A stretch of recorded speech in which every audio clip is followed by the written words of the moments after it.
రాష్ట్ర ప్రభుత్వము పంచాయతీ ఎన్నికలు నిర్వహిస్తున్న నేపథ్యంలో బీసీ సంఘాలు అయితే ప్రెస్ మీట్ అయితే ఏర్పాటు చేయడం జరిగింది. ఒకసారి ఇదే అంశం మీద మాట్లాడదాము. ఓయూ బీసీ విద్యార్థి సంఘము ప్రెసిడెంట్ స్వామి గౌడ్ కూడా ఒకసారి మాట్లాడదాము. నా చెప్పండి, పంచాయతీ ఎలక్షన్ను ప్రభుత్వం అయితే పెడదామని చూస్తుంది.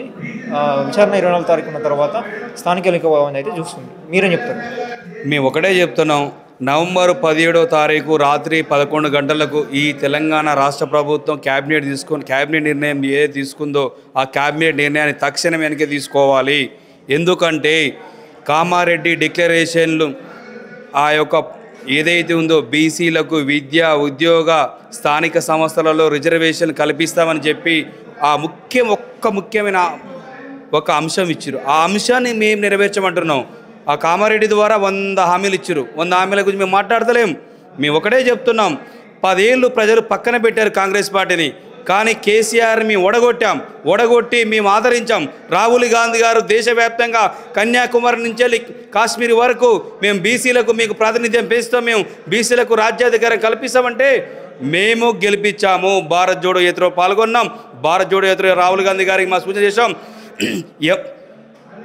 ఈ వెంటిలేషన్ మీద ఉన్న కాంగ్రెస్ పార్టీకి జీవం పోసి ఈరోజు జనరల్ వార్డుకు తీసుకొచ్చింది బీసీలే అనే అంశాన్ని మార్చాలి. మాకు రాహుల్ గాంధీ గారిపై వారి యొక్క కుటుంబం సోనియా గాంధీ గారిపై మాకు చాలా విశ్వాసం ఉంది. ఈ రేవంత్ రెడ్డి గారు రాష్ట్ర ముఖ్యమంత్రి గారు బీజేపీతో టైఅప్ అయి బీజేపీ ముఖ్యమంత్రిగా బీజేపీ ప్రతినిధిగా వ్యవహరించే తీరు చాలా సిగ్గుచేటుగా ఉన్నది. రేపు హైకోర్టు తీర్పు ఉన్నది. హైకోర్టు తీర్పు రాకముందుకే ఎందుకు నీకు ఇబ్బంది అయింది? ఈ రాష్ట్ర బడ్జెట్ ఎంత తెలుసా? 3,05,000 కోట్ల బడ్జెట్ 1% లేనటువంటి 3,000 కోట్లకు సాకుగా చూపెట్టి ఇలా బీసీల గొంతు కోస్తున్నటువంటి రేవంత్ రెడ్డి గారిని మేము హెచ్చరిస్తున్నాం. ఇప్పటికైనా నువ్వు ఈ ఒంటెద్దు పోకళ్ళు పోతే చాలా ఇబ్బంది పడతావు. కేంద్రం ఉన్నటువంటి ఆ పార్టీ అధినేతల గారి ఎవరైతుందో రాహుల్ గాంధీ గారు, సోనియా గాంధీ గారు, మల్లికార్జున ఖర్గే గారు మీకు తప్పుడు సమాచారం ఇచ్చి ఈ రేవంత్ రెడ్డి గారు రేపు ఎల్లుండో వేరే పార్టీలో జాయిన్ అయ్యే అవకాశంగా ఉన్నది కాబట్టి ఈ విధంగా చేస్తున్నాడు. మీకేమైంది? మీకేం అడుగుతున్నాం? ఒక రాష్ట్ర ముఖ్యమంత్రి ఉన్నటువంటి రేవంత్ రెడ్డి గారు మీరు ఏం చేయాలి? అన్ని పార్టీలతో కూడినటువంటి అఖిలపక్షాన్ని ఢిల్లీకి తీసుకెళ్ళి ప్రధానమంత్రి గారిని కలవాలి. ప్రధానమంత్రి గారు ఒకవేళ మీకు కలవని ఎడల మీరేం చేయాలి? మీకు కాంగ్రెస్ పార్టీకి 100 సీట్లు ఉన్నాయి, ఎంపీ సీట్లు ఉన్నాయి. అట్లా మీ యొక్క యూపీ అలయన్స్కు 240 సీట్లు ఉన్నాయి. రేపు డిసెంబర్ 1 నుండి డిసెంబర్ 17 వరకు పార్లమెంట్ శీతాకాల సమావేశాలు నడుస్తాయి. కాబట్టి ముందుగానే ఒక 50 మంది ఎంపీలతో సంతకాలు పెట్టించి లోక్సభ స్పీకర్కి ఇచ్చి బీసీ ప్రైవేట్ బిల్లు పెట్టి బీసీల గురించి చర్చ చేయాలి.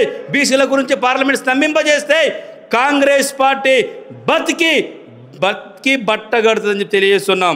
ఇప్పటికైనా కూడా కాంగ్రెస్ పార్టీ ఎవరైతే ఉన్నారో పెద్దలు ఇక్కడ ఉన్నటువంటి రేవంత్ రెడ్డి గారు, పొంగులేటి శ్రీనివాసరెడ్డి గారు, బీజేపీలో కిషన్ రెడ్డితో, బీజేపీలో ఉన్నటువంటి రాష్ట్ర అధ్యక్షుడు రామచంద్రరావుతో, మోడీతో, అమిత్ షాతో టచ్లు ఉన్నాడు. కాబట్టి దయచేసి కాంగ్రెస్ ప్రభుత్వ అధిష్టానం ఇప్పటికైనా మొద్దు నిద్ర లేచి ఇప్పటికైనా రేవంత్ రెడ్డిపై నిఘా పెట్టి బీసీల గొంతు కోసం చెప్పేసి ఈరోజు కాంగ్రెస్ పార్టీకి ఇప్పటికైనా ఈ వాయిదా వేసుకొని బీసీ ప్రజలకు 2.5 కోట్ల మంది బీసీ ప్రజలకు తక్షణమే క్షమాపణ చెప్పి మేము పార్లమెంట్ సమావేశం తర్వాత మేము చేసిన పోరాటం చేసినాం తర్వాత మీ ముందలని చెప్పేసి బీసీ సంఘాలతో బీసీ జేఏసీతో సంప్రదించాలని చెప్పేసి రాష్ట్ర ప్రభుత్వాన్ని మేము డిమాండ్ చేస్తున్నాం. అయితే 3,000 కోట్లు పెండింగ్ ఉంది కాబట్టి అది రావాల్సిన అభివృద్ధి ఆగిపోతుందని చెప్పేసి దానికోసం పెడుతుంది అనుకోవచ్చా, లేదంటే నిజంగానే అభివృద్ధి కోసం పెడుతుంది అనుకోవచ్చా కాంగ్రెస్ పార్టీ?